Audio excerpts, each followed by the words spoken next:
Chapter 6, Fundamental Rights and Duties. In the previous chapter, we studied how the Constitution of India was written. We also studied the main objectives of the Constitution.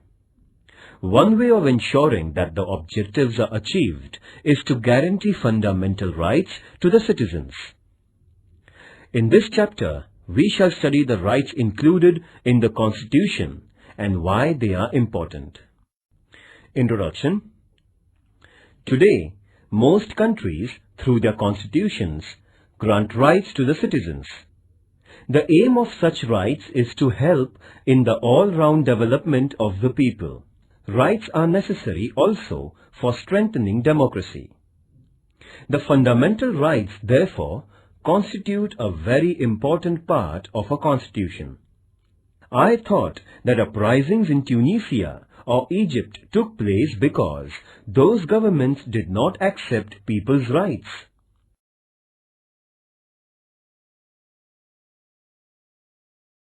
A. What is a right? When we say that a person has a right, we mean that the person can engage in a certain act and that others accept that behavior. Having a right also means that the person can expect specific behavior from other persons and from the government. Thus, rights can come into being only when other members of society and the government accept certain obligations. You must have seen that there is a silence zone near hospitals. This is a regulation local authorities declare that you cannot blow horns while passing through the silence zone. This regulation comes in the backdrop of a socially accepted idea that patients in the hospital need silence and that they are entitled to rest and recuperation in peace. Thus, the patient's claim to rest is accepted by society, and then a regulation is made to enforce that claim. Society accepts various such claims mainly when they are seen as reasonable. In other words, rights require in the first place an agreement among members of the society over what are reasonable claims of its members. Then, it also requires legal provisions for ensuring the rights. Such legal provisions include limits on the powers of the government.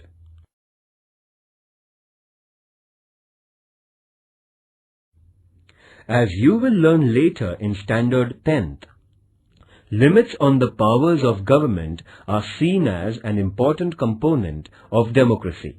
By agreeing to have limits on the government, a society ensures democratic government. When there are no limitations on government's powers, there is no democracy. I had heard of this word democracy, but did not know that it was related to rights. Must find out the rights of people in different democracies. When we say that we have freedom of speech, it means that other people around us also have the same right, and we all agree that we can freely express our opinions. Then, there must also be legal provisions for protecting the freedom of speech. There must be provision that police or any other government officers cannot unnecessarily restrict our right to express our views. In this sense, rights imply limitations on the powers of the government. By granting rights to citizens, governments agree to limit their powers. Read newspapers of 1 week. List the new items that are against the government or critical of the government or some leaders. What would happen if the government said that you cannot publish any news that is against the government or cannot publish news items that criticize the government? By allowing publication of news opposed to it, the government accepts certain limitations. This is also known as freedom of the press. This freedom is part of a freedom of speech.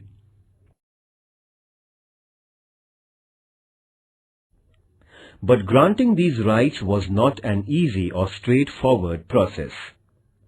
In many countries, people engaged in struggles with their rulers for long periods before they could get their rights. When the Constitution of the United States was written in 1787, the idea of rights also existed.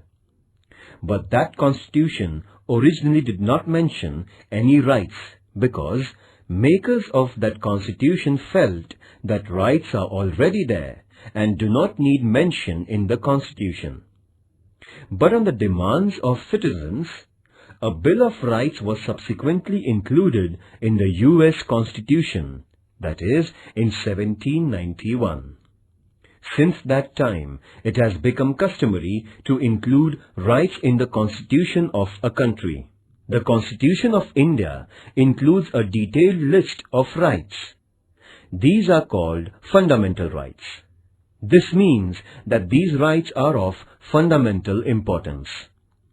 They are so important that the government cannot take away these rights.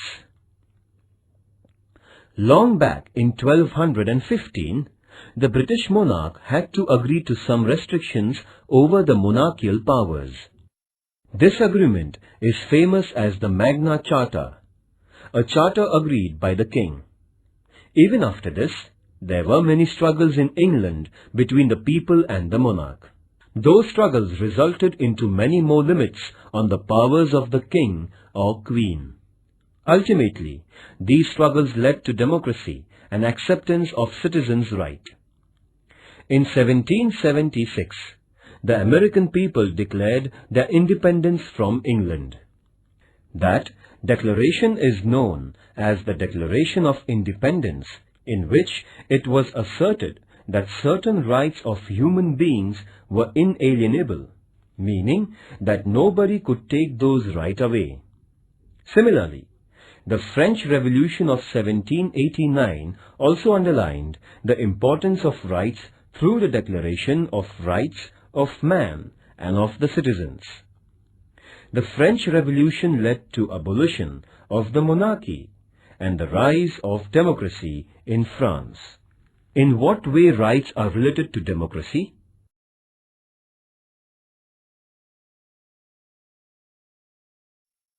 Educational and cultural rights. India is full of diversity. People in a country speak different languages, follow different religions, adopt different cultural practices, and celebrate different festivals. This is possible only when we do not force people to give up their own cultural practices and adopt the culture of the majority. In every part of the country, some cultural or linguistic groups will be in a minority. Do they have to follow the culture of the majority? Freedom means that minorities should be free to adopt and practice their own culture. The Constitution has guaranteed such cultural diversity by protecting educational and cultural rights of minorities. A group belonging to language-based minority or religious minority will have the right to protect its culture and to form educational institutions.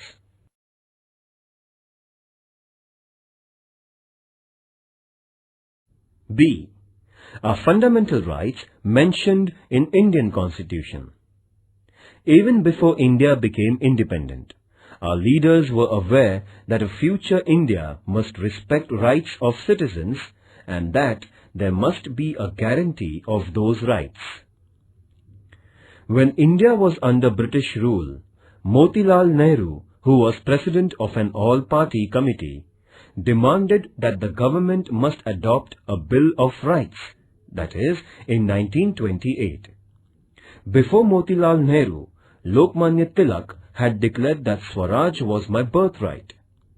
And before Lokmanya Tilak, Mahatma Phule had recognized the importance of education and equality as rights of human beings. These ideas form the origin of our rights today in free India.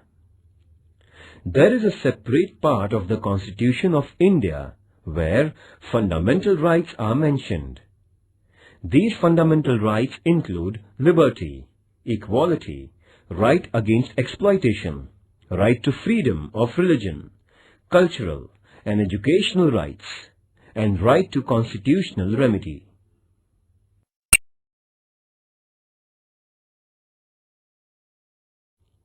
C. Human rights. It is now internationally accepted that every human being has certain rights.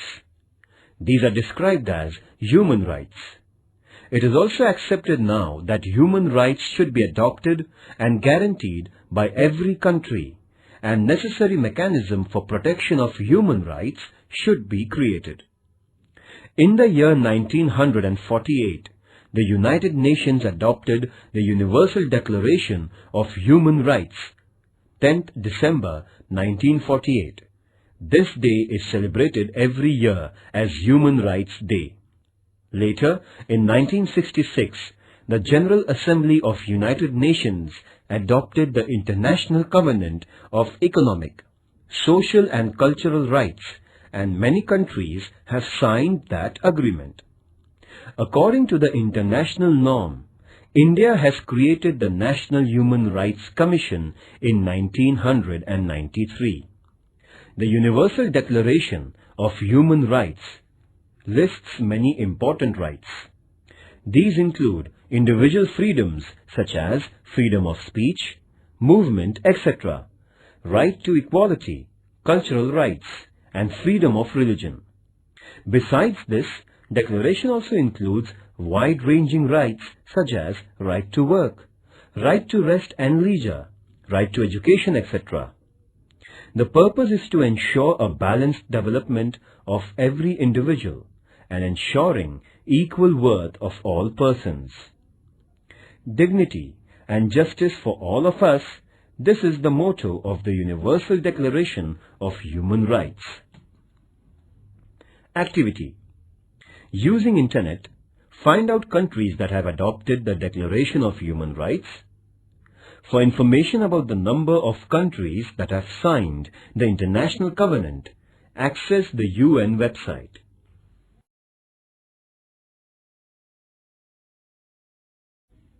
D. Citizens' duties. Why can't we have only rights and no duties?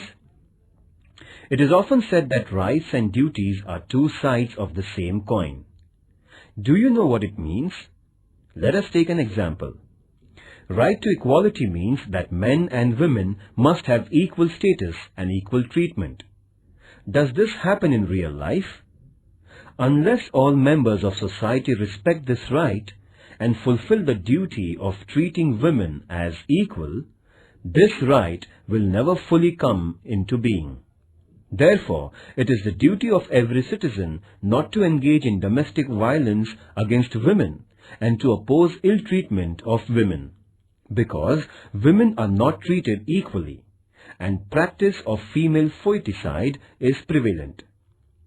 Is it not a duty to respect women as equal citizens? You will now understand why duties are important for the fulfillment of rights. Just as society must respect our rights, society expects that we accept certain responsibilities as our duties. Some duties are listed in the Constitution as a fundamental duties. These include to respect the Constitution, to respect national flag and national anthem, to protect the country, to adopt a feeling of brotherhood towards all citizens of India, to protect the environment, to adopt a scientific approach, etc. Is there punishment if these duties are not performed? Ecological balance. Human beings are dependent on environment for air, water, trees and minerals. If we use these natural resources indiscriminately, that leads to environmental degradation. Our present generation may be happy to use as many trees as it can cut down, but what will happen to later generations? Already, over-exploitation of natural resources is leading to crises such as drop in rainfall, rise in temperature, and many other environmental hazards. This only shows the importance of duties, It is not our duty to use the natural resources carefully? Think of others and think of our future generations. Activity. Obtain a copy of the Constitution of India and make a list of fundamental duties. Discuss in your class why these duties are important. I can now see the link between rights and duties. Unless we are bound by the duty to protect our environment, how can later generations enjoy the benefits of forests and fresh air and other natural resources?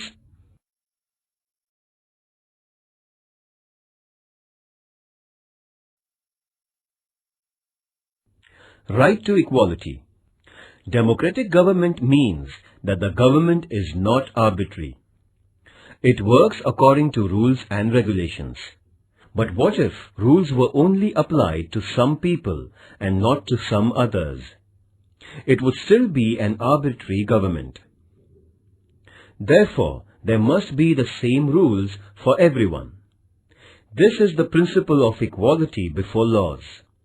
Our Constitution guarantees that all persons will be treated equally by the government.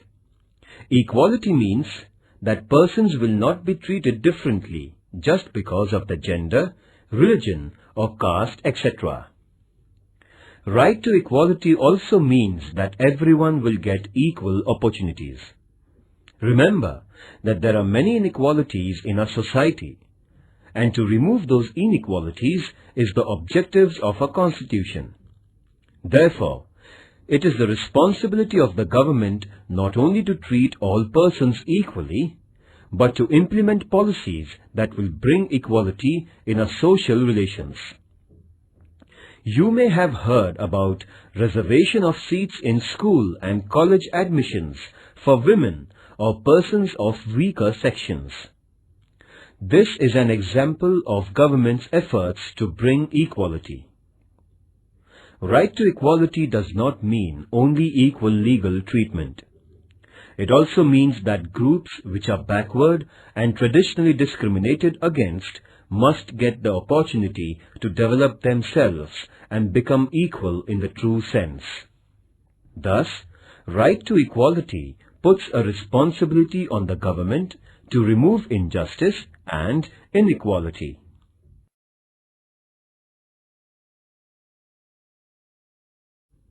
Right to freedom of religion. In India, people follow different religious practices, but the government does not support or oppose any religion. Every person is free to follow any religion and pray according to her or his religion and also propagate their religion. The government will not differentiate between persons of different religions only on ground of their religion. And because there is no religion which is the official religion of our country, government or government-aided institutions will not force us to follow any particular religious practice. Government also does not itself preach any religion or give religious education in schools aided by it.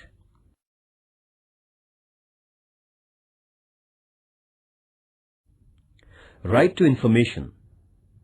Similarly, the right to information is now enforced, though it is not part of our fundamental rights. Citizens cannot judge the government if they do not have enough information. Therefore, of late, it has been accepted all over the world that democracy means citizens' right to get the information from their government. This is known as the right to information. After the efforts of the senior social activist Anna Hazare and his followers, right to information was passed by the Government of India.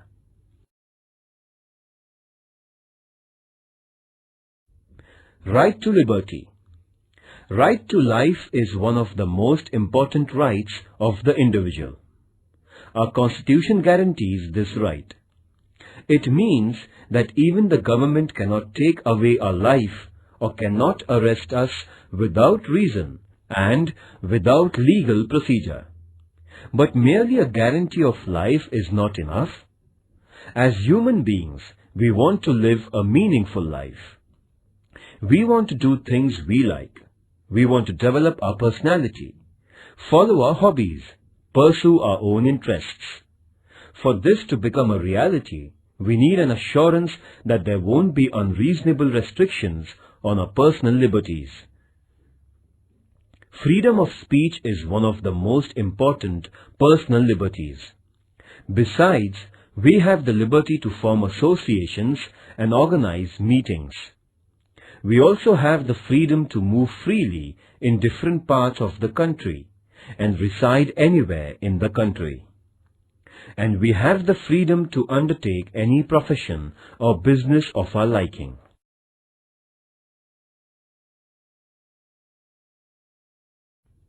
Right to constitutional protection. So far we listed the rights guaranteed by the Constitution. But what do we mean by guarantee? If our right is violated, we can go to the government for protection. But what will happen if some officer or the government itself violated or did not respect our rights? In such situation, we have the right to move the courts. This is also called as right to constitutional remedy. Court will decide if the government has wrongly interfered with our rights, and if so, ask the government not to do so. Judiciary is the protector of our rights. This provision makes our fundamental rights truly guaranteed. First, what is the importance of right to equality? Second, why is the right to constitutional remedy the most important right? Activity. Imagine we had right to liberty but not the right to equality. What would be the result?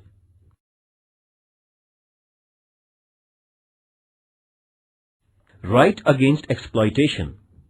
Both liberty and equality will be violated if some people are forced by others to undertake some work against their wishes. Because of poverty, there used to be many people who would take loans from private moneylenders, and the moneylenders would then force them to work without payments until the loan and interest are repaid.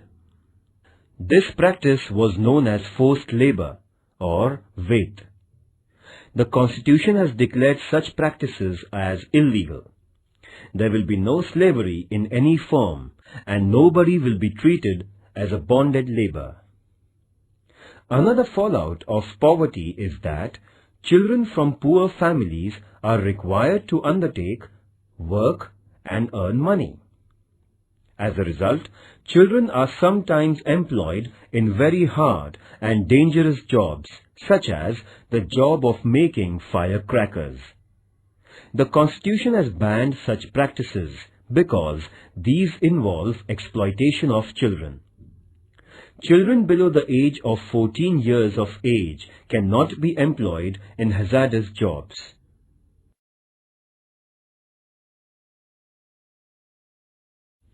Positive and negative rights. Rights are necessary for our personal development. They are necessary also for the well-being of the society. Rights ensure that weaker and backward sections of society get opportunities to improve their condition. The right to equality is very important in this respect. Thus, some rights are limitations or restrictions on the powers of the government, while some rights mandate that the government adopts policies for the well-being of weaker and needy sections. In this sense, rights are responsibility of the government and the society to make sure that various services and facilities reach all sections. So, our rights are twofold. Some rights are restrictions on government, what the government cannot and should not be doing. Let us call them negative rights, because they tell us what the government should not do. On the other hand, some rights tell what the government should do. These are positive rights. Right to education, for instance, is a positive right. On the other hand, freedom of speech is a negative right, meaning that it states that government cannot put unreasonable restrictions on a freedom of speech.